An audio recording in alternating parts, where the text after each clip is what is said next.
Hi, I'm Reverend D. Jacquelyn Edwards. I am the founder and spiritual leader of Platinum Butterfly Ministries, which is a focus ministry of Centers for Spiritual Living.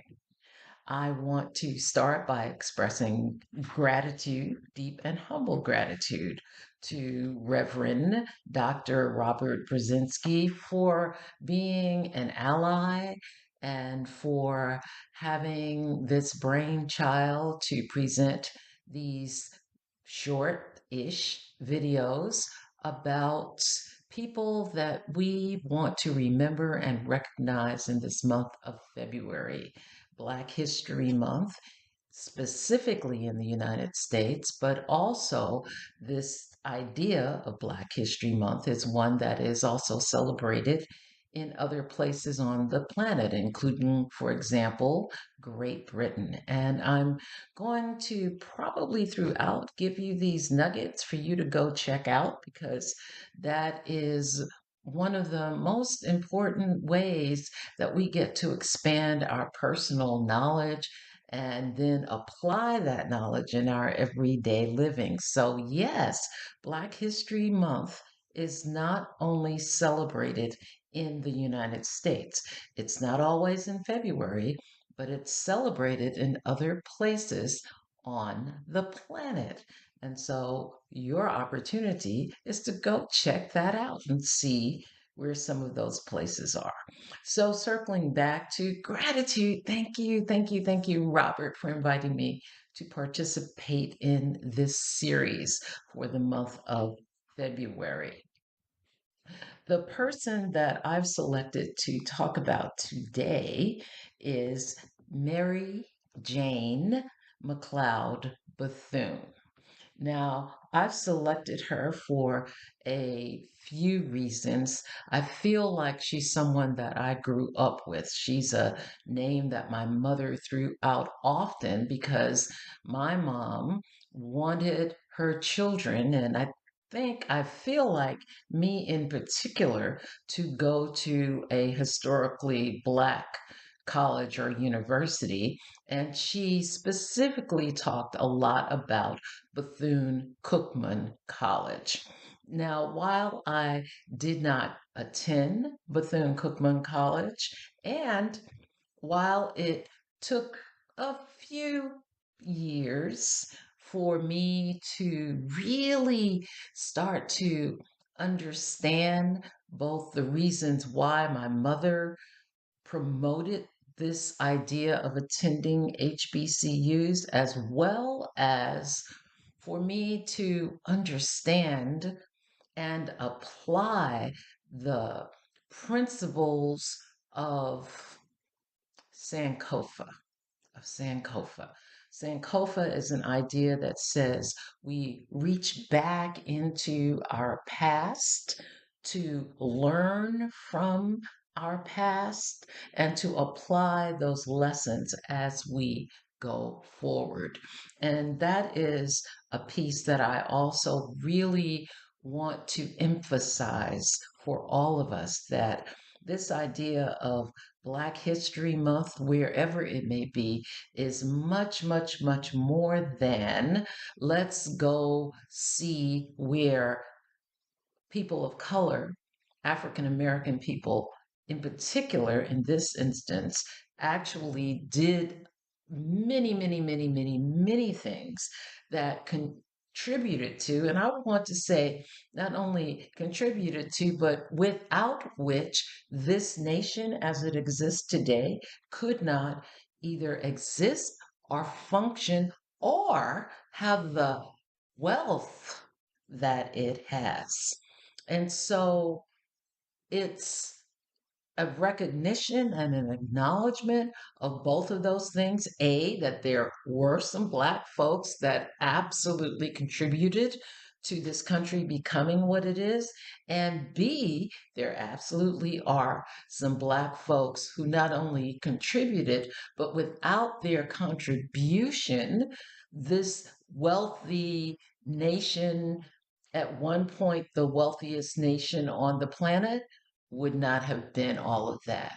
And I want to invite us to also consider a C. And now I'm circling back to that Sankofa idea, that the personal professional characteristics of these individuals that we talk about, that we bring to the forefront during this time of the year, and for some of us during the entire year, that those are attributes, characteristics that we very, very, very much want to bring into the way we're doing business today. We want to look at our sheroes and our heroes and say in a very heartfelt way, in a way that gives us the opportunity to go within, be still, and know, where is it that I have some of these characteristics? Where is it that I have some of these strengths? And how can I take these characteristics, these traits, these strengths, if you will, that came to me either through the gene pool or came to me through the community pool, that idea of whose shoulders am I standing on? How can I take that and apply it to the work that I'm doing, the work that I am here to do in the world today? So Mary Jane McCloud Bethune was born in 1875 on July 10th. She left the body on May 18th of 1955. So she spent some time on this planet and did some amazing things. And these are things that led to me making her the matron saint for my ministry. Now, I need to put an asterisk there and say matron saint is an idea that I first saw in practice at Heart and Soul Center for Spiritual Living, and their matron saint is Harriet Tubman. Coming back to Platinum Butterfly Focus Ministry, my matron saint is Mary Jane McCloud Bethune. Why? Because she exemplified in her life all of the qualities and the traits and the strength that I think is required for the work that I believe I'm here to do, as well as the work that I believe many of us are here to do. She was all about education, thus, Bethune Cookman University. She was considered to be one of the most influential educators and leaders of civil rights and women's rights in the 20th century. Now, I told you earlier, this woman was born in 1875. That means at the turn of the century, she was 25 years old. That means that for that whole period of her, really, as we hit on some highlights of her life, really the whole period of her young adulthood, throughout her really entire life, she was a trailblazer. I think that's one of the words that we might use today in describing her. She was born in a place called Maysville, South Carolina. Her parents had been enslaved. She was one of 18. She had 17 siblings. She was the only one who attended school. She has been called by various names, including the First Lady of the Civil Rights Movement. She was one who championed education, racial and gender equality, and organized voter registration drives. Voter registration drives in the early to mid 1900s. One of her quotes is in describing what she considers to be important resources. She says, I considered cash money as the smallest part of my resources. I had faith in a loving God, faith in myself, and a desire to serve. Faith in a loving God, faith in myself, and a desire to serve. I think that that is a very thumbnail, succinct definition of the core, what we call servant leadership. She co founded the United Negro College Fund. We know we get those letters, those notices in the mail that say, a mind is a terrible thing to waste. And those things come from the United Negro College Fund, asking us to give money to support historically Black colleges and universities. She co founded that with William Trent and Frederick D. Patterson in 1944. Now, we're talking really less than that's 44 plus another 35, so less than 100 years after enslavement. The Emancipation Proclamation was in 1865. She co founded the United Negro College Fund.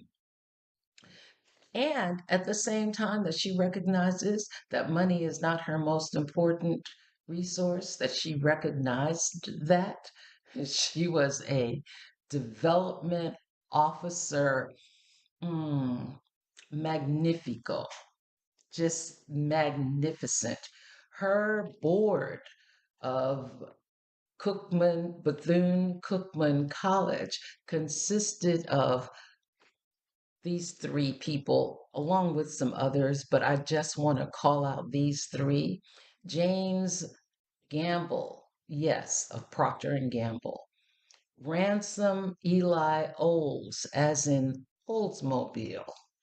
Thomas H. White of the White Sewing Machine Company.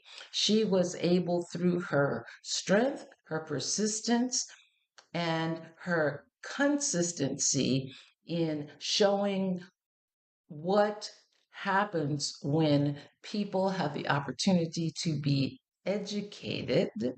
She was good enough at demonstrating all of that that she got people of that ilk to be on her board. She was a womanist. Now, womanist is a term that was actually coined more recently by Alice Walker, but it denotes a particular kind of feminism, which, per Alice Walker, she defines it as embracing the courage, audacity, and self assured demeanor of Black women alongside a love for other women, for themselves, and all of humanity.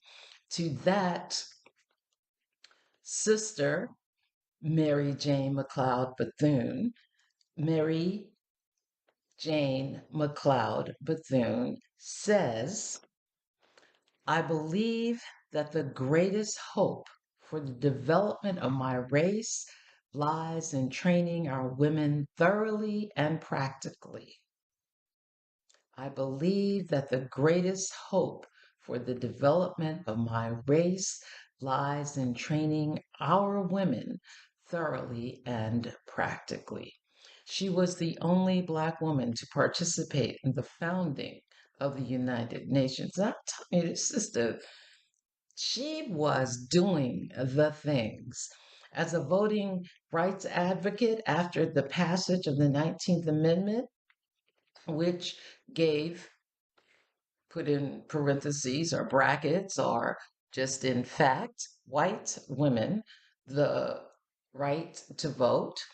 She continued her efforts to help Black people gain access to the polls. She solicited donations to help Black voters pay poll taxes.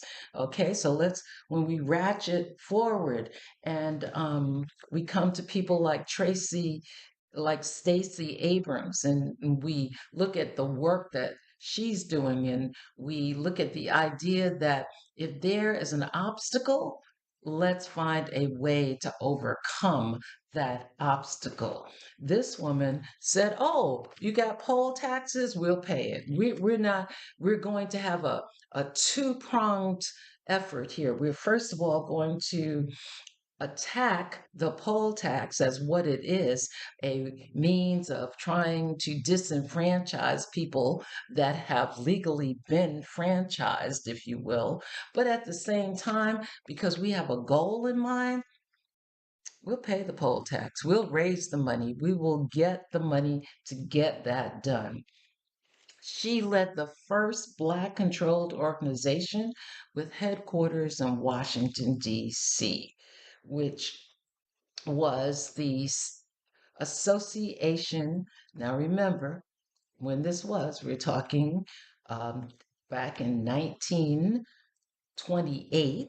So the terminology was a little different, but it was the Association of Colored Women's Clubs. She also helped to establish the National Council of Negro Women, which still exists, I might add.